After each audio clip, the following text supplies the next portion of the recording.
and I appreciate you guys having me here. More than anything, it just gets me out of the gym. You know, it's 7 days a week in the gym with balls bouncing and kids screaming and adults yelling and everything else. It gets me out of there. But as Eve mentioned, I had a long career in college basketball coaching. And actually, honestly, that's all I ever did. I had never done anything else. I grew up in a small town, northeast Missouri. My only other job I ever had outside of coaching was I worked on a farm with my dad. It was one of those days when you grow up, you're going to eat, you're going to work. So that's the only.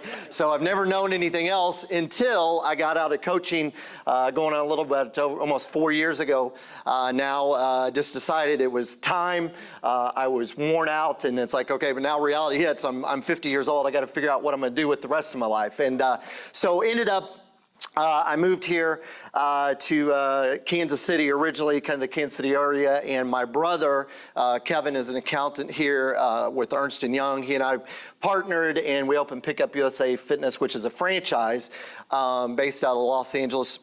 It's a fitness center, a membership-based fitness center, but it's all basketball, 7 days a week basketball, nothing but basketball. No pickleball, no volleyball. I know the pickleball hurts a lot of people's feelings, but I want pickleball to keep growing because it's chasing the basketball people to my gym because they don't have another place to play. But one of the things that, through all my years, we were just talking a little bit ago, one of the things through all my years of coaching, I did a lot of speaking, whether it be at community civic clubs, whether it be groups, teams, high school graduations, banquets, those type of things.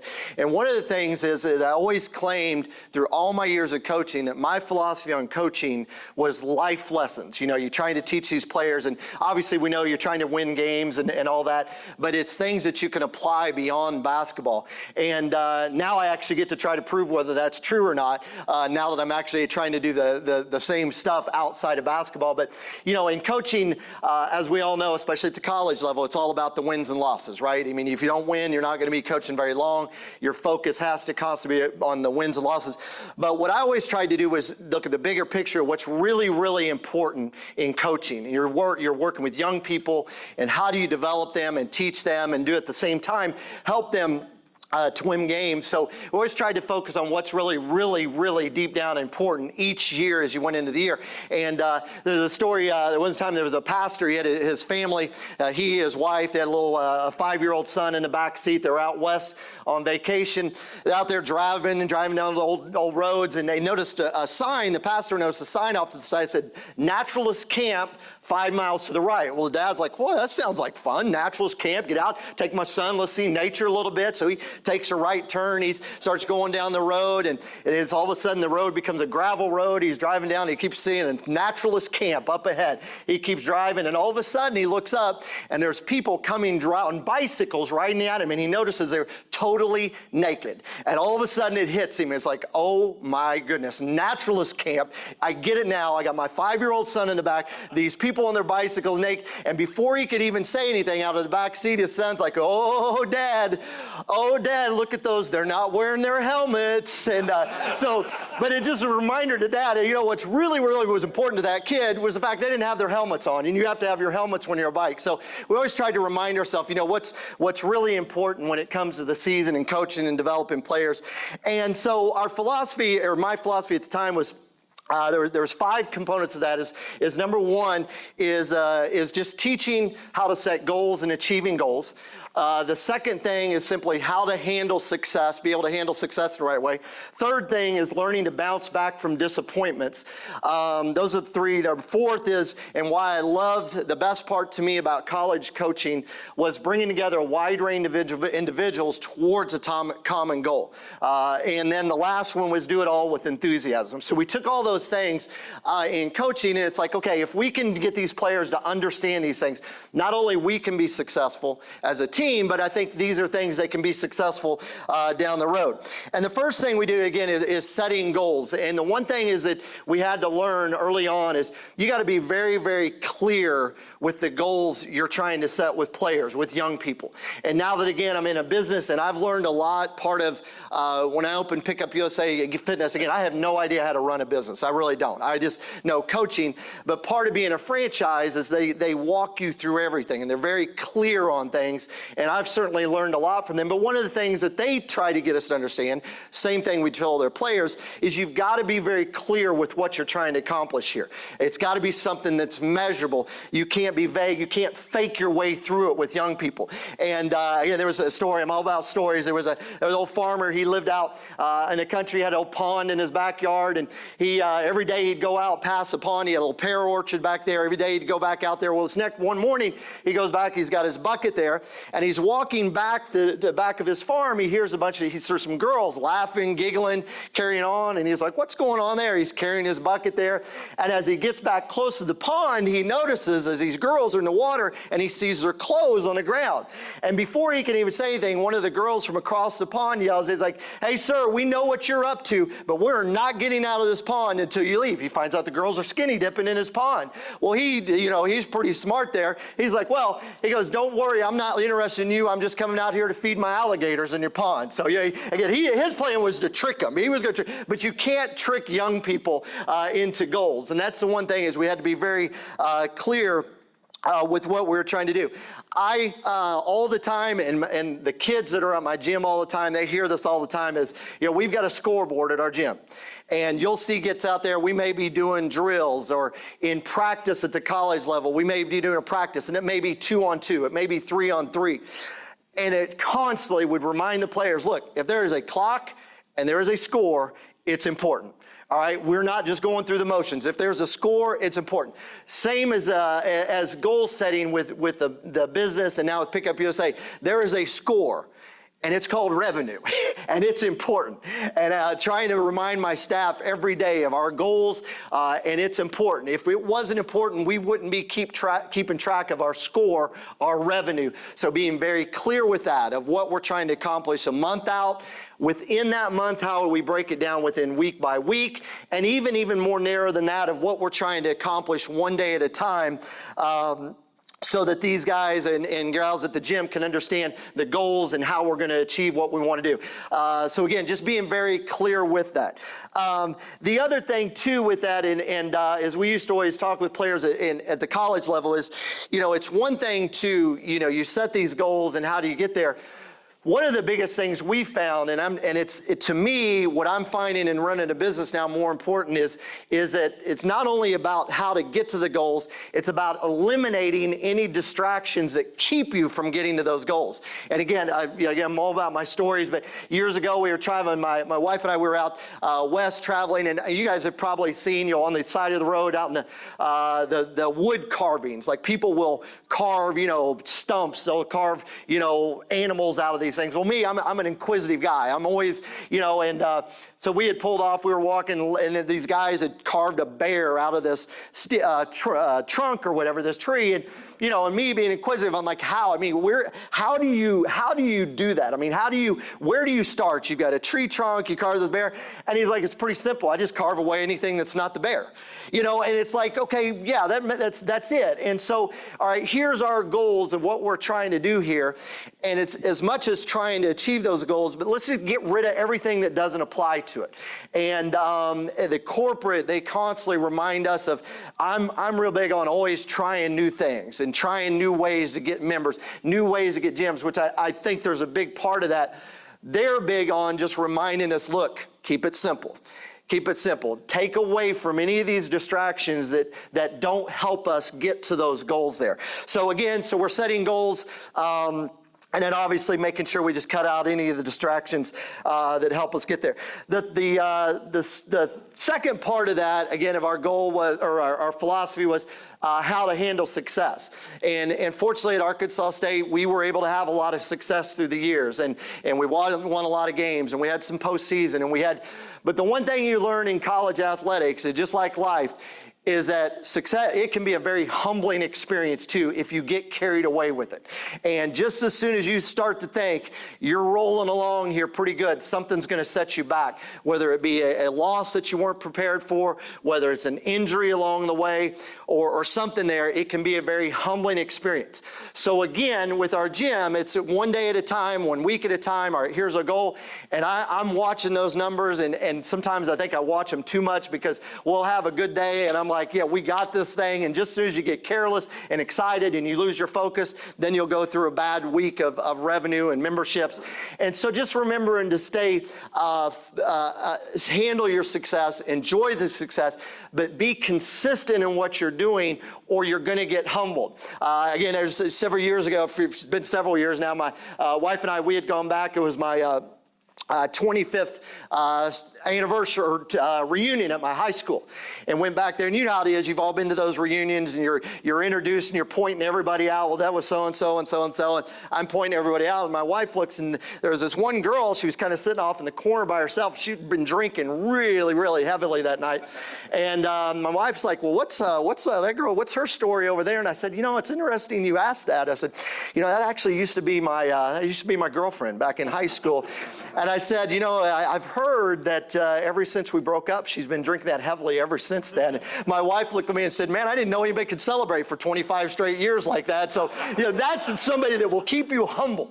So in our circle, we need people that to make us, we want to have success, and we strive for the success, but you got to stay focused, because if not, you'll get humbled really quickly. The second part of that is just making sure that, or the third part of the philosophy too, is being able to bounce back from disappointments. And again, in the athletics, the world of athletics, it's filled with disappointments. It's filled with losses. And how do you get past that loss? It's filled with injuries. You know, just when you're rolling along and things are going well, you lose a starter, you use a player. And how do you handle that in moving forward? And again, as we see even now, or as I see now as in running a business, there's a lot of disappointments along the way. And one of the things you can't do is sit around and complain and mope about it. You got to move to the next day. So just like with the success piece of things, you know, what we always tried as a team was you got to stay consistent in what you're doing, that even when the setbacks, when those bad days, those bad weeks, whether it's revenue, employees quit and you're not prepared, you know, you're caught off guard, but keep pushing forward and stay consistent with what you're doing, because disappointment's going to happen, and being able to push through those as best you can and stay consistent with what you're doing. The fourth part of it, and again, this is what I get back to. This is why I loved college coaching. Probably more so, and I was, I guess you call it fortunate or whatever, but I never coached at the high school level. I was able, right from college, to get into the college level, to assistant and on to college. And one of the things I always loved about coaching the college level is our fourth part of this philosophy, which is bring together a wide range of individuals towards a common goal. That was recruiting. And when you looked at our team, you had players, you had black, white, from big cities, small towns. We had kids from the smallest little towns in Arkansas. We had kids from Dallas or big cities, and different religions and broken families and wealthy families. And how do you get all those kids, how do you get all those young people on the same page to work towards a common goal? That's what coaching is about. That is what athletics is about, is trying to get everybody on the same page. And again, as we're finding, as I'm finding again in the workplace now, the gym, it's the same, it's no different. Is that when you look at my employees, there's all different backgrounds, and how do you get them all on the same page to get them to work together? What might motivate one doesn't motivate another. You know, you have to handle each one differently. When I was coaching in college, you know, I always think how I would always tell the players this at the beginning of the year is I was going to treat every player fair. Doesn't mean I was going to treat every player the same way, because everybody's motivated differently. And I knew the one player that they needed encouragement. That's how they were motivated. I knew the other players that sometimes they needed to get a little kick in the hind end. You know, they needed to be, you know, that's how they were motivated. Everybody's different. And how do you handle each of those? And same thing now in the workplace. Everybody's different. And how do I get this one motivated one way and this one to try to keep everybody on the same page? And again, it's really no different than a team, so to say, in a college. One of the things that this goes back years ago, was actually the 2011. I don't know how many basketball fans we have in here, or NBA fans, but there was really an interesting study that came out. Again, it was back in 2011. The Dallas Mavericks of the NBA were playing the Miami Heat in the NBA Finals. The Miami Heat were heavy favorites. They had LeBron James, who obviously NBA's all-time leading scorer. They had Dwayne Wade, who's already now, and I believe he's already in the NBA Hall of Fame. Dallas didn't have any of those big names. Miami was a heavy favorite. And they went into this series, again, Miami expected to win it. Dallas knocked them off. Again, the 2011, the Dallas Mavericks went on to win the NBA Finals. But they actually did a study. There was one individual at the time, he did the touching analogy. And he went and he picked out the games during the season and charted every single time that one of the players touched each other. Whether it be high five, at the free throw lines, arms around the shoulders, picking each other up off the ground, you know, those type of things. They touched. And it was not shocking in the end, but it was nearly 2-1 Dallas Mavericks over the Miami Heat, the number of times that they touched each other. High fives, pats on the back, all those things, all right? A true showing of the Mavericks cared for one another much more so than the superstar Miami Heat. And what's interesting, this was back in 2011. It's interesting, in the last couple months, I've actually heard on college football, watching some television, that there's actually now these college footballs are so advanced, they're actually tracking this currently. Pretty much every team is tracking this. They're tracking it in practice. How many high fives in practice? How many pats on the back in practice and things like that. The whole point being, again, is you've got these wide range of individuals. Is how do you get them together? One of the ways of doing it is you got to show you care for each other. And you got to figure out a way to get them to show that they care for each other. Now, I'm not telling you to go in your workplace and start touching everybody, right? We get all that. We got to draw the line somewhere, right? But there are ways of showing that you care for each other. There are ways of showing that you more than just in the workplace, that you understand when they come in a bad mood or they're having a hard day, those type of things, when they've had a good day, when the things are going well, the pats on the backs, those things, of just finding ways of getting that wide range of individuals working towards a common goal. Take that a step farther, and one of the things, and we're in a business, I think everybody is, but certainly in our business, it's customer driven, it's membership driven. We have been able to build our base up to where this summer we got up over 700 members at our gym. We're kind of floating around 600 right now. But again, there's a lot of competition out there, right? In everything you do, and it's how do you separate yourself? So just as with the employees or just with our team, is one of the things we're really trying hard to do is understand that the people are coming to our gym not for the gym. They're coming for the people there and the things that we're offering and the services we're offering. And while it sounds like a simple thing, is I have had to really work at teaching myself, learning names and getting used to names and calling people by names. We're a membership gym. I don't have to know people's names if I don't want. They come in, they got a membership card, they check in, I don't have to know their name. I have really tried, and I am not any good at it. I have never been good at it, of just trying to make myself know names. I was so proud of myself. It was about a month ago. I was in the gym at nighttime, and there's probably 60 or so people in the gym, kids, adults, all there playing. And I literally stood off the side and went around, and I gave myself a little high five because I knew every single person in the gym's name by their first name. And I was so proud of myself.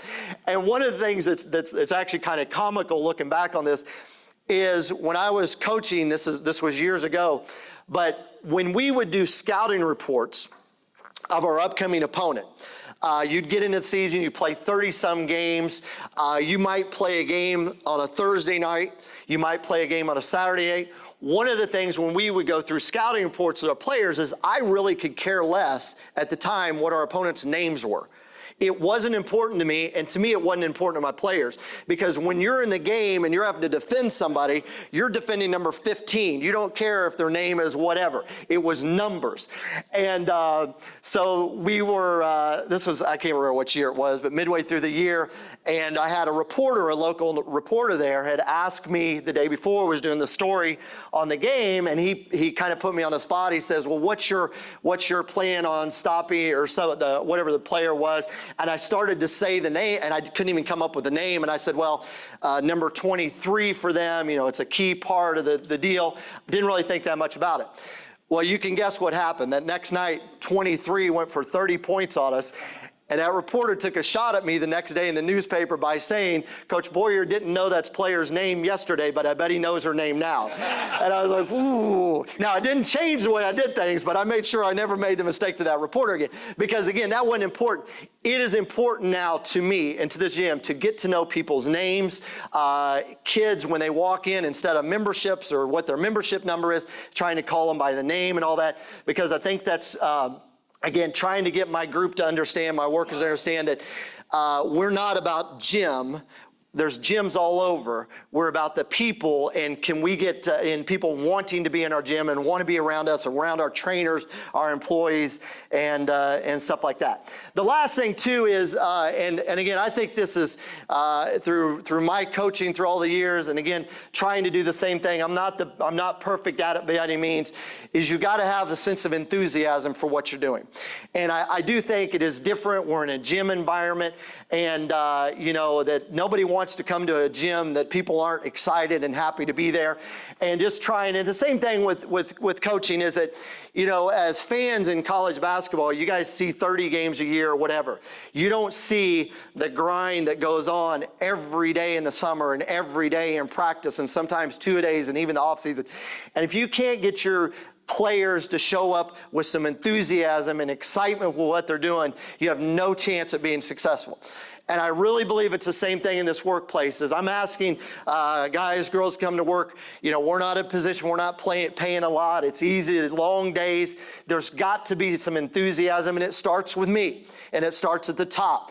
And it starts with me showing enthusiasm, being excited to be there every day, regardless, good, bad, having some enthusiasm. There was years ago, one of my, probably about the 5th, 6th, somewhere around there, years I was head coach at Arkansas State. We had a really, really good team. One of my best teams I had. We had a young team, and we got through the season. We were rolling along. We were down to, I think, about 5 games left in the season. And we were in first place, and really all we had to do was win, you know, probably 3 of the next 5, and we were going to be the Sun Belt champions for the first time in school history. It was a big deal. And we had gone on the road. We were playing at the University of New Orleans at the time. University of New Orleans was not very good that year. They were already out of the conference race. If you've ever been at the University of New Orleans, they have a 10,000-seat arena.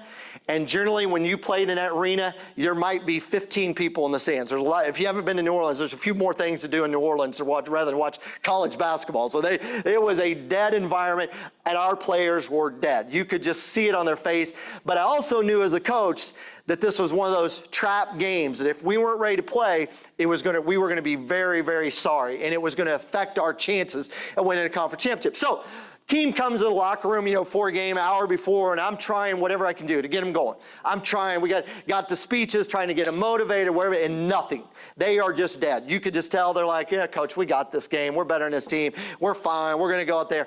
And I knew we were in trouble. And so I'm trying to come up with anything. How do we get this team ready? How do we get them up for this game to go out there and get this win here? And so it hit me. I came up with a plan. The players had gone out on the court. They were doing their last round of warm-ups. Our routine was they'd always come back in the locker room for one last matchups, go over the lineups, and then we'd hit the floor. So the team came back in the locker room, and again, no life whatsoever. So I had a little guy there who was my team manager, and I told him, I said, all right, here's what we're going to do. And I got him on the same page with me. I went in one last try to get these players ready, nothing. So I left the locker room. My assistants left the locker room. The players gave the last minute. They were getting ready to come out to the court to take the court for the game. And me and my assistant coaches, we blocked the door. We weren't letting them out. We held the door, and we were not letting them out of the locker room until we knew they were ready to play. Well, I had told my manager what I wanted to do, and sure enough, the players, you could hear them beating on the wall, and they're probably like, oh, gosh, coach has really lost it again. He's lost it the time. So, but my little manager's in the locker room, and I hear him, let us out, coach. Let us out, coach. I'm locking the door. Well, next thing you know, 2 of my players join in. It's let us out, coach. Let us out. And it starts picking up. 3 players, 4 players, 5 players, 6 players. Next thing you know, the whole locker room, let us out, coach. Let us out, coach. I swung the door open. They come busting out of there. We went up like 15-0 right away, went on to win the game, and went on. The message to the players was, look, you've got to have some enthusiasm with what you're doing. You cannot walk into a game. You can't walk through life just going through the motions. You got to have some enthusiasm. So now this became our theme. We had like 4 games left. So from that point forward, every game, it was, let us out, coach. Let us out, coach, before they'd hit the court, and we were rolling. We get to the last game of the year. We got 1 game left. It's at Western Kentucky. Western Kentucky was tied with us. The winner of this game was going to win the Sun Belt Championship. Western Kentucky has a great history, had been to Final Fours in the women's basketball. We go into Western Kentucky, and I mean, there is no speech needed. By the time the players get off the bus, it's, let us out, and they're ready right away. So we go in, same routine, locker room. Players get ready to come out of the locker room to take the floor. Well, a side note to all this is at this time, Western Kentucky was doing a big arena renovation. They were redoing all the arena, including visitor locker rooms.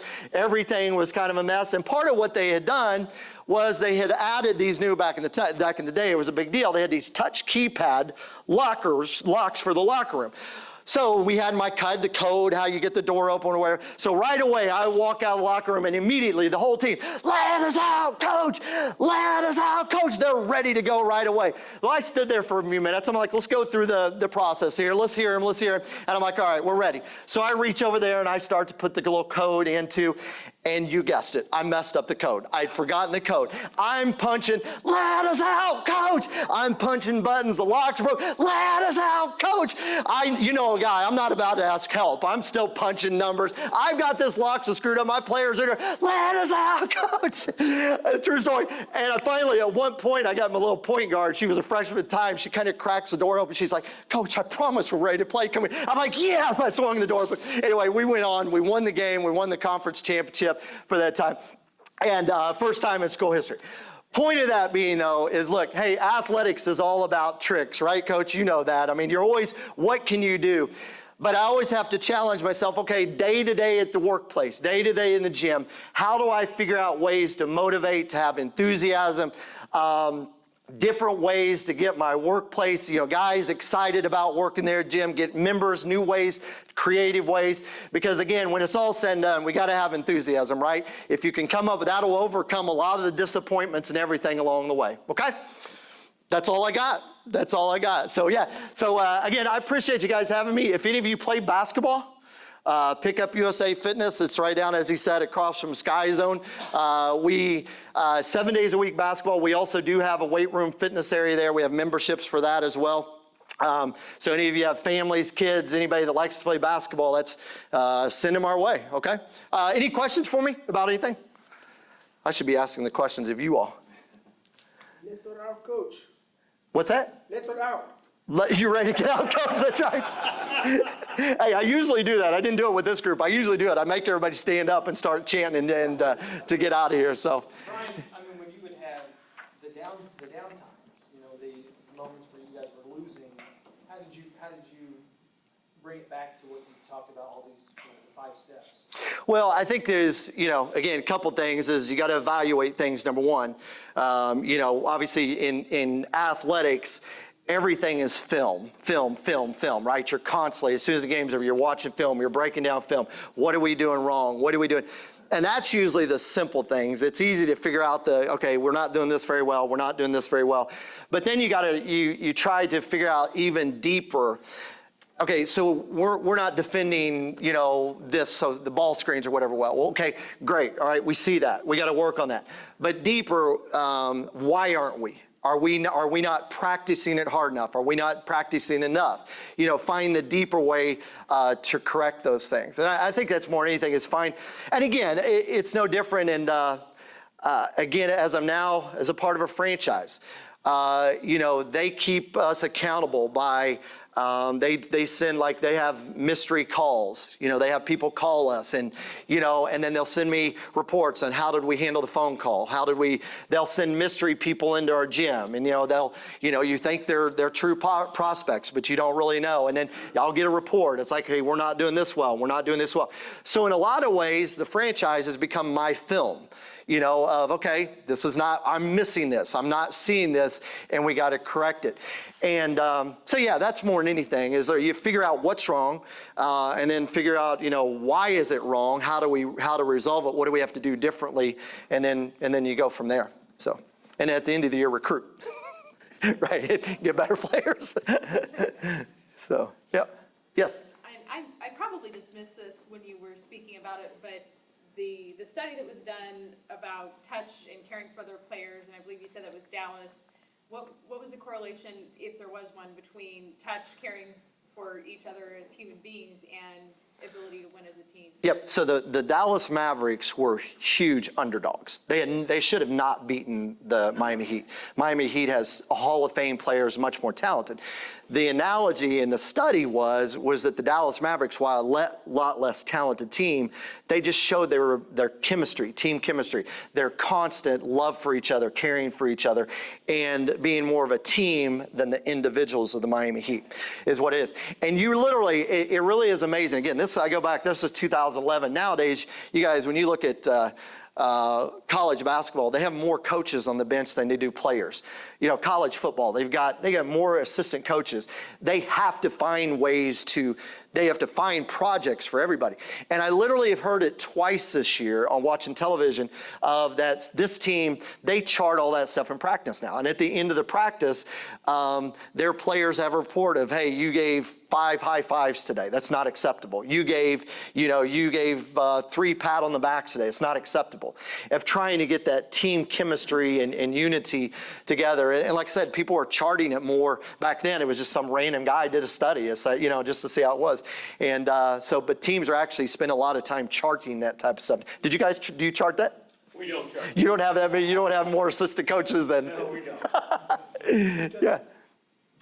Does the kind of artificial, you need to touch each other, does that correlate? That's a great question. That is a great question. I think that, you can't force that onto people. But at the same time, you force other things onto it. Like when I go back to the enthusiasm part of it, like it was unacceptable of any of my players that they weren't talking the entire practice. Unacceptable. Like you wouldn't if you guys aren't talking, we'll run. I mean, there is a repercussion to not have an enthusiasm to communicate on the court. One of the cool things about now that I'm actually not in coaching is I have not a lot of free time, but like last year I went over and watched Mizzou's men's basketball practice. I've got a friend that's an assistant over there. I went over to watch Kansas State practice last year. And it is unbelievable when you walk in those environments, nobody is silent, nobody. 15 players on the court for 2 hours, everybody talking. Defense, it is just, it's mind-blowing just how the community. So my point of that is that can be taught. And even though doesn't come natural to some people, you force that onto them, it becomes part of who they are. I almost think it's a little bit the same thing. Is at some point if you're making kids have to high five, and you're making, like I'll give you an example. Like we wouldn't make kids high five, but simply at every free throw, our players, it was a non-negotiable that you had to huddle and the arms had to touch. Because I'm telling you, if you don't, and if you have teams with bad chemistry, you've seen it. They'll be like, this type of deal, the body language type stuff.